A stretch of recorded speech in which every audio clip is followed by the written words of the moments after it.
na tunakaribisha Mheshimiwa Gachagua akuje Garissa aokoe wa Somali na watu ya Garissa. Wassalamu alaikum. Today there is a demonstration in Garissa. We are not going to back off from the demonstration until Charlo is brought to book. We also have a lot of police brutality and injustices. Sio Charlo peke yake, iko askari mwingine anaitwa Charles. Kuna chief inspector ama inspector anaitwa Kibet.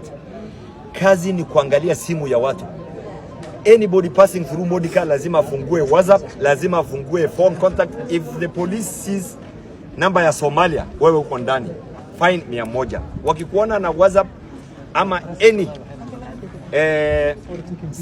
picha ya leaders ya Somalia ama nini ama hata Iran, wewe uko ndani. Kama ni mambo ya Al-Shabaab, they should go to the border. The other thing, it is not only Garissa ambayo iko na border. Even towns with border kama Namanga, Busia, Malaba, there is no such extent of police brutality.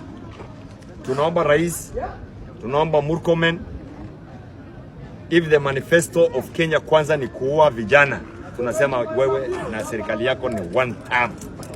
Na tunakaribisha Mheshimiwa Gachagua akuje Garissa aokoe wa Somali na watu ya Garissa. Wassalamu alaikum. Kuna incident ambayo ni mbaya, very horrific one. Kuna mtoto mdogo wa 22 years mwenye anajitafutia riziki yake ameuliwa. Mimi nataka kupea ujumbe Mheshimiwa Murkomen ambaye ni rafiki yangu. We have been telling you this. Kama serikali, hatutaimbia hii serikali tukisema tuta na nyinyi mmaliza watoto wetu. Kama huo Charlo, huyo officer mwenye anaoa mtoto haleti within 24 hours. Hapa Garissa hakutakalika. They must review. Hapa kwa amari huwezi pewa bila kusainiwa. Tunajua who issued that gun yenye imetumika kuua huyo mtoto. Tunajua work tickets na wakingi. Kama huyo Charlo alitolewa Garissa, tunajua kuna system. Garissa kuna bridge hapa na kuna Modika. Which way did Charlo go? Na Charlo, kama maofficers wenu hapa wako na mental issues, mbona wapatiwe bunduki na wanalinda wananchi? Kwa hivyo tunasema hizi incident ya kwanza, kuna kijana amekufa tu within this year, ni mtoto wa 3 ameuliwa hapa. Mimi kama mama na niko na watoto rika ya mtoto ameuliwa sasa, sitakubali kukifanyika. And next time we will defend ourselves. Polisi akiua tuta make sure tumemchapa tae. Wakiua tuna defend ourselves because now tunaambiwa hapa kuna Shabab, kuna Shabab, polisi wamegeuka wamekuwa Shabab hapa Garissa. Ukitaka kuua mmoja wetu, you make sure you kill me first before you kill the residents of Garissa County. Tumechoka, kila siku tunaimba, tunaanza kuleta condolences kwa Facebook, tunaongea na waziri, tunaongea na nani. Kama hii serikali itakuwa ya kuua vijana hapa Garissa, tunatoka hiyo serikali, hatuko tena. Tunapata ile serikali nyingine yenye itakuwa inalinda watu wetu. Msitufanye tuende kuimba hata sisi tupate opposition. Because we've been here, tunaambia fanyeni hivi, hamtaki kufanya. Sasa kama hakuna development, kama watoto wanauliwa, mnataka watu waishi hapa aje hapa? Na watu wa Mandera na nini? Si juzi tu tulisema borders zitafunguliwa. Kuna hatia gani hata kuleta sukari? Na ukiletwa sukari ni kama sukari ni mbaya. Must you kill an innocent child? No. Lazima mtoto auliwe. Hiyo ndio mimi nauliza ile swali niko nayo. Kwa nini asishikwe? Hii pingu nimeshikilia, si kuna mtoto alikuwa amefungwa. Mbona unaua mtu ako kwa pingu? Helpless child mwenye anakuangalia unashoot at close range. Hiyo tutakataa. From now on 24 hours kama huyo Charlo hatafika na serikali haitaleta huyo mtu, Garissa hakutakalika. We will demonstrate and Garissa is becoming a crime scene. Huyu Duale aliletea Kasongo kura 7,000 peke yake. He is the most unpopular leader in northern Kenya. In fact, my cousin, kama Duale ndio ataongoza siasa ya William Ruto kwa Wasomali, kazi yetu ni mteremko. Ni mteremko. Mimi nakwambia hata Duale, wewe ni mwizi wa pesa ya wagonjwa.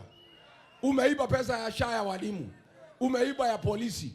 Kenyatta National Hospital hakuna chakula, hakuna dawa. Na wewe naishi Kiambu na umetuibia na hatuulizi wewe. Sisi tumezoea kukaa na wezi kwa sababu kwako na Kamete ni karibu, si ndio? Na hatukuulizi wewe. Ukienda Garissa unapitia hapa kwa Wakamba. Wewe unasema Rigiji na Kalonzo wasikuje Garissa. Wewe unakaa Kiambu kwa Rigiji. Ukienda nyumbani unapitia kwa Kalonzo. Wewe ni hesabu gani unafanya? Wewe Duale unafanya hesabu gani? Sisi tutakuja hapa Garissa. Sisi tutapitia hapa Mwingi. Tutakunywa chai hapa. Na hapo Garissa tunakuja. Unajua Duale hataki tuende Garissa kwa sababu Kasongo atajua Garissa ni one term. Wanamdanganya Kasongo ati yako na kura huko na hana. Ni kama pale kwetu kwa Kimani Ichung'wah Kikuyu. Hakuwa anataka tuende huko kwa sababu Kasongo atajua watu ni one term. Tukaenda hapo, tukaingia na askari wakiwa na risasi, tukawafagia na tukaongea. Hii Garissa tunakuja. Garissa we are coming. Na hatukai. Tukuje tusikuje. Akiwa Mandera juzi akasema, akamwambia Duale, na hapa kuna viongozi kutoka Garissa, yule atakuwa mjumbe wa Mbalabala wa Wiper anaitwa Rale, huyo atakuwa mjumbe wa Mandera East, na hapa kuna kiongozi anaitwa Ambassador Swed, sijui simuoni bwana Ngamia. Ati Duale akatangaza wakiwa Mandera, akasema Kalonzo na Rigiji na JB na Matiang'i na Eugene Wamalwa asiwatikubaliwe kuingia Garissa. Garissa ni kwa Duale ama ni kwetu? Wangapi wanasema Garissa ni Kenya, Garissa ni Kenya, Garissa ni Kenya? Na huyo Duale si anapitia hapa Mwingi? Sasa tukiekea Kanyanga ataenda wapi? Lakini sisi sio sample namna hiyo, sio wapumbavu namna hiyo. Sisi tunaamini katiba. Katiba ya Kenya nasema uko na uhuru wa kuishi kwa amani mahala popote. Watu kutoka Mwingi, watu kutoka Kitui ambao wako Garissa ni wengi zaidi. Natangazia Duale kwamba gavana wa Garissa anayekuja atakuwa wa Wiper. Namtangazia Duale na bwana Kasongo kwamba gavana atakuja kutoka Tana River atakuwa wa Wiper. Namtangazia Duale na Kasongo kwamba gavana wa Mombasa ambako tunaelekea atakuwa mtu wa Wiper ama wa United Opposition. Kwa hivyo Kenya imeamua. Huyu jamaa alisema vijana wapigwe risasi kwa miguu. Huyo ni kiongozi ama ni njambazi? Ni kiongozi ama ni njambazi? Wangapi wanasema hawataki kuwa na rais njambazi? Ndio sasa tukasema vile Ruto amesema watu wapigwe risasi kwa miguu, na sisi tunaambia vijana Gen Z na watu wetu, kila mtu achukue silaha yake, na silaha yake ni kura yako. Hiyo kura tarehe 10 Agosti mwaka ujao tunampiga Ruto risasi moja kwa ndebe aende nyumbani.